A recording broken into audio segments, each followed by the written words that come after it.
İkinci bab. Bir neçə gündən keyin Hazreti İsa Kapernaumdaki burun tuğan öyge yeni geldi. Onun kelganligi to'g'risidagi xabar taqilish bilanla u yerga shunchalik ko'p odam yig'ildi ki, hatto eshik oldidimu puttiqqidek yer qamg'an edi. Hazreti İsa ularga Xudoning so'zini yetkazayotdi. Shu asnoda uning yeniga palash bir odamni 4 kishi ko'tarib elib keldi.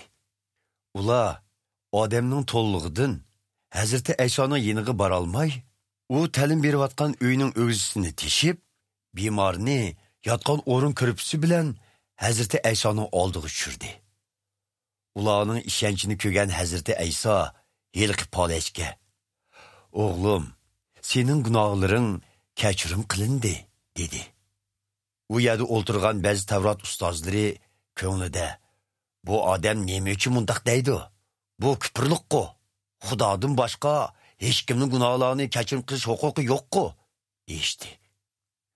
Ularning nima o'ylayotganligini shu an bilgan Hazreti İsa ularga mundaq dedi: "Sizlar buni nima uchun kufrliq deysizlar? Gunohlaring kechirim qilindi deyish osonmi? Yoki o'rningdan tur, o'rin ko'rpangni yig'ishtirib mang deyishmi? Albatta, aytmoq oson, qilmoq tez. Ammo hozir inson o'g'lining yer yuzida gunohlarni kechirim qilish huquqiga ega ekanligini isbotlab beray", dedi. Ondan palash kasalga: "O'rningdan tur, o'rin ko'rpangni yig'ishtirib uyingga qayt", deb buyurdi. Yeliqi odam o'rnidan dast turib, o'rin ko'rpisini yig'ishtirdi va hammalarning ko'z oldida uydan chiqib ketdi. Hayron qolgan xaloyiq Xudoni madhilishib, "Bundoq ishni azaldan ko'rib boqmagan edik", deyishdi. Hazreti İsa yana ko'l bo'yi qarab mangdi. Nurg'un kishilar uning atrofiga to'plashib oldi. Hazreti İsa ularga ta'lim berdi. Hazreti İsa yo'ldan o'tib ketib, boj yig'ilgan joyda o'tirgan Alfayning o'g'li Laviyni ko'rib, uningga: "Manga agashkin", dedi. Lavi o'rnidan turib, uningga agashdi. Keyin Hazreti İsa Lavining uyida mehmondoshchilikda bo'layotganda, taklif qilingan nurg'un bojgirlar va shulardek gunohkor deb qaralgan bir qism kishilarmi Hazreti İsa va uning shogirdlari bilan ham dostixon bo'ldi. Hazreti İsa'ga agashganlar ichida gunohkor deb qaralgan bu kishilar xeyli ko'p edi. Farisiy dini iqimidagi ba'zi Tavrat ustozlari uni gunohkor deb qaralganlar va bojgirlar bilan bir dostixonda o'tirganligini ko'rib, shogirdlarga: "Uning bojgir va gunohkorlar bilan bir dostixonda o'tirgani qanday gap?" deyishdi. Buni anglagan Hazreti İsa ularga: "Sog'lom odam emas, balki kesal odam tevibga muhtojdir.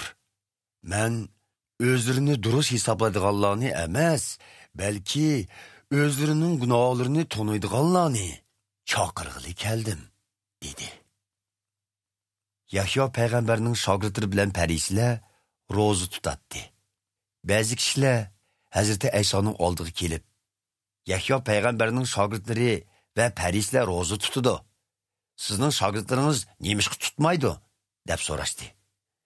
Hazreti İsa javoban mundaq dedi: "To'yi bo'layotgan yigit texi to'y ziyofati tutgan chaqda mehmonlar hasad chekayotgan odamlardek ro'za tutsa, qandoq bo'lg'ini? Albatta bo'lmaydi. Ammo yigitning ularni elib ketildigan kuni keladi. Ana shu chaqda ular qayg'u hasrat chekkinidan ro'za tutadi. Hech kim konu ko'ngilakka kirishib ketadigan yangi raqtin yamoq samaydi. Unda qilsa, kiyim yuvilganda yangi yamoq kirishib, kiyimni yirtib tashlaydi. Natijada yirtiq texmi yo'g'inab ketadi. Shuningdek, hech kim yangi sharobni konu tulumga qochilmaydi. Agar unda qilsa, yangi sharobning ko'pishi bilan tulum yerildi-da, sharobmi, tulummi kodin chiqadi. Shuning uchun yangi sharobni yangi tulumga qochilash kerak." Bir dam ilish kuni Hazreti İsa buğdaylıqdan ötüp ketivatatdi. Bili ketivatqan şagirdleri başaqlarını üzüyilip yeyishki başıldı. Parisler Hazreti İsa'ga "Şagirdlarınız nemişki dam olish kuni cheklangan ishni qiladi?" deyishdi.